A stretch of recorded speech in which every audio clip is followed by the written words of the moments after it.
தேவனுடைய வாக்குத்தத்தங்கள் எல்லாம் ஆம் என்றும் ஆமேன் என்றும் இருக்கிறது. அப்படி என்றால் என்ன பொருள் தெரியுமா? ரொம்ப அக்யூரேட். அது எல்லாருக்கும் அப்ளிகபிள் ஆகும். எல்லா தேவனுடைய பிள்ளைகளுக்கும் தேவனுடைய எழுதி தந்திருக்கிற எல்லா ஆசீர்வாதங்களும் அவர்களுக்கு சொந்தமானது.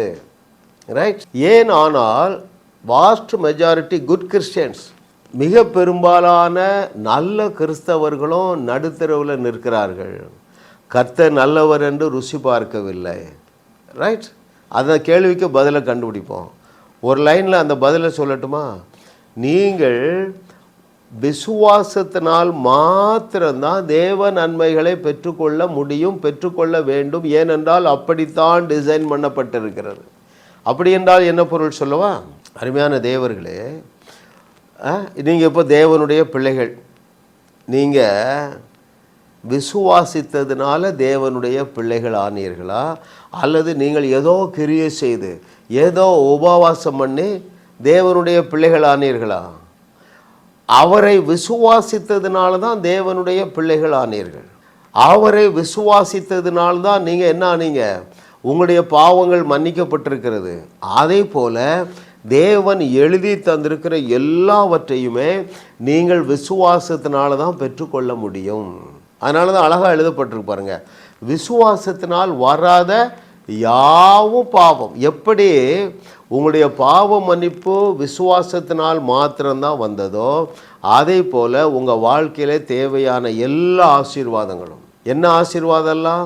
சரீர பிரகாரமான ஆசீர்வாதம், ஆவிக்குரிய ஆசீர்வாதங்கள், எல்லாவற்றுக்கும் தேவன் வைத்திருக்கிற ஒரே வழி என்ன தெரியுமா? விசுவாசம்தான். ஆகினால தான் வேதத்தில் நீங்கள் பார்த்தீங்கன்னா, விசுவாசத்தினால் நீதிமான் பிழைப்பான், விசுவாசிக்கிறவனுக்கு எல்லாம் கூடும்.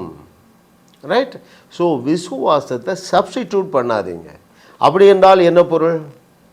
நான் ரொம்ப நேரம் உபவாசம் பண்ணி தேவனிடத்திலிருந்து எதையாவது பெற்றுக்கொள்ளுவேன் அப்படின்னு நினைக்காதீங்க. விசுவாசத்தினால்தான் நீங்கள் தேவனை பிரியப்படுத்த முடியும்.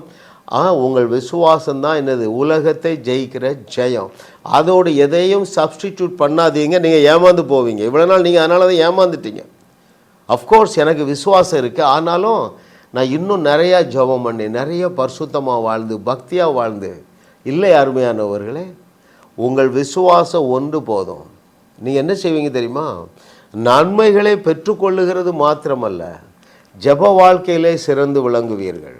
ஆண்டவருடைய எதிர்பார்ப்பை நீங்கள் நிறைவேற்றுவீர்கள். பரிசுத்த வாழ்க்கையிலே சிறந்து விளங்குவீர்கள். ஏன்? எல்லாமே விசுவாசத்தினால வந்துடுங்க. என்னதெல்லாம் வரும்? உங்களுக்கு தேவையான தேவ நீதி விசுவாசத்தினாலே, உங்களுக்கு தேவையான பரிசுத்தம் விசுவாசத்தினால. அது எப்படி வரும்னு சொல்கிறாரு? இயேசுவையே உங்களுக்கு பரிசுத்தமாக்கிட்டாருப்பா, இயேசுவையே உங்களுக்கு நீதி ஆக்கிட்டாரு. எப்போ அது சாத்தியம்? விசுவாசத்தினால தான். உங்களால் முடியும் அருமையானவர்களே. ஆமாம், ஆகையினால்தான் உங்கள் விசுவாசமாகிய கப்பலை சேதப்படுத்தாமல் பிரசங்கிக்க நான் ரொம்ப கான்ஷியஸாக இருப்பேன். என்னுடைய வியூவர்ஸ் என்னுடைய செய்தியை கேட்டால் ஒவ்வொரு நிமிடமும் உங்களுடைய விசுவாசம் பெருகி கொண்டே இருக்கிறதா இல்லையா?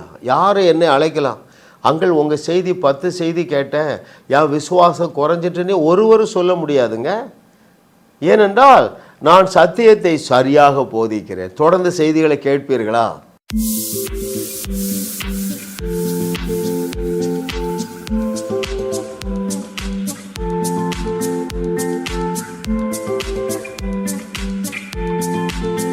ஜாஸ் மினிஸ்ட்ரீஸ் யூடியூப் சேனலில் தொடர்ந்து செய்திகளை கேளுங்கள், சப்ஸ்கிரைப் செய்யுங்கள், வீடியோக்களை லைக் செய்து பலரோடும் பகிர்ந்து கொள்ளுங்கள்.